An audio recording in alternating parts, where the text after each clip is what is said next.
વડોદરા શહેરના માંજલપુર વિસ્તારમાં આવેલ કબીર કોમ્પ્લેક્સ ખાતે શ્રીજીની સ્થાપના કરવામાં આવી છે.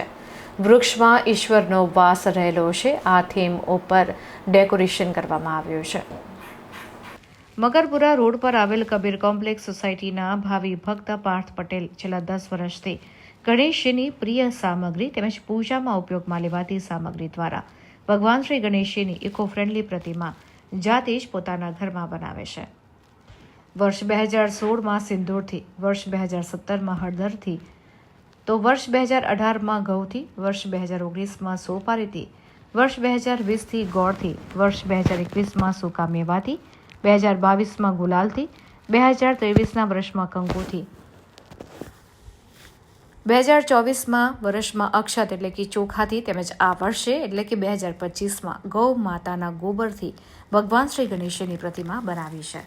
આ મૂર્તિ 100% ઇકો ફ્રેન્ડલી છે, જેમાં કોઈ પણ પ્રકારના કેમિકલ કે પ્લાસ્ટિકનો ઉપયોગ નથી થયો.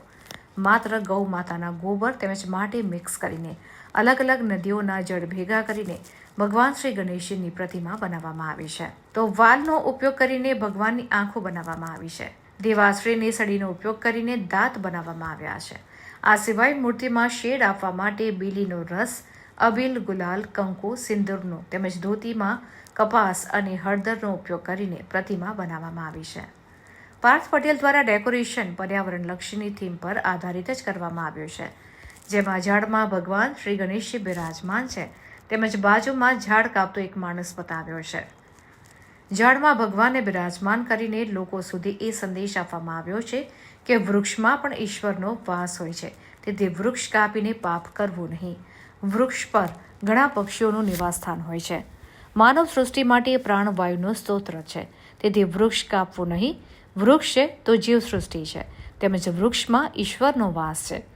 એ સંદેશ વડોદરાવાસી સુધી પહોંચાડવા માટેનો ઉત્તમ પ્રયાસ પાર્થ પટેલ દ્વારા કરવામાં આવ્યો છે.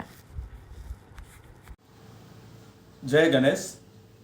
દર વર્ષે અમે ગણેશજીની પ્રિય સામગ્રી કે જેનો ઉપયોગ પૂજાની અંદર કરી શકાય એવી સામગ્રીથી ભગવાન ગણેશની પ્રતિમાનું નિર્માણ કરીએ છીએ.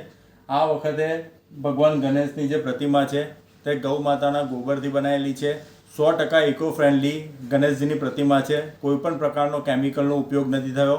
આપ જોઈ રહ્યા છો આ ગણેશજી, જે ગણેશજીની આંખ છે તે વાલ આવે છે, વાલ કઠોળ, એનાથી ભગવાનની આંખો બનાવી છે. દાંત છે તે દિવાસળીની સળીથી બનાવ્યા છે. ધોતી છે તે હળદર અને રૂનો ઉપયોગ કરીને ધોતી બનાવી છે. એ સિવાય જે શેડિંગ છે તેની અંદર અબીલ, ગુલાલ, કંકુનો ઉપયોગ કરીને શેડિંગ આપ્યું છે. સાથે સાથે બીલીના રસ વડે પણ શેડિંગ એનું કરેલું છે. એટલે જોવા જઈએ તો 100% ઇકો ફ્રેન્ડલી મૂર્તિ છે. આના પર અંદર કોઈપણ પ્રકારનું કેમિકલનો ઉપયોગ નથી થયો. હવે વાત કરીએ ડેકોરેશનની, તો આ ડેકોરેશન તમે જોઈ શકો છો કે આ નાના ભગવાન છે, ગણેશજી છે, એક ઝાડની અંદર વિરાજમાન છે. એટલે અમે આપના થકી એ કહેવા માંગીએ છીએ આ ડેકોરેશન કરીને કે વૃક્ષની અંદર ઈશ્વરનો વાસ હોય છે, એટલે વૃક્ષને કાપવા જોઈએ નહીં. આ ડેકોરેશનની અંદર એક વ્યક્તિ છે કે જે ઝાડને કાપી રહ્યો છે. એટલે અમે દેશવાસી સુધી, વડોદરાવાસી સુધી એ જ સમાચાર સંદેશ પહોંચાડવા માંગીએ છીએ કે વૃક્ષને બને ત્યાં સુધી કાપો નહીં, વૃક્ષને ઉગાડો, કારણ કે વૃક્ષની અંદર પણ ઈશ્વર વાસ કરે છે. જય ગણેશ.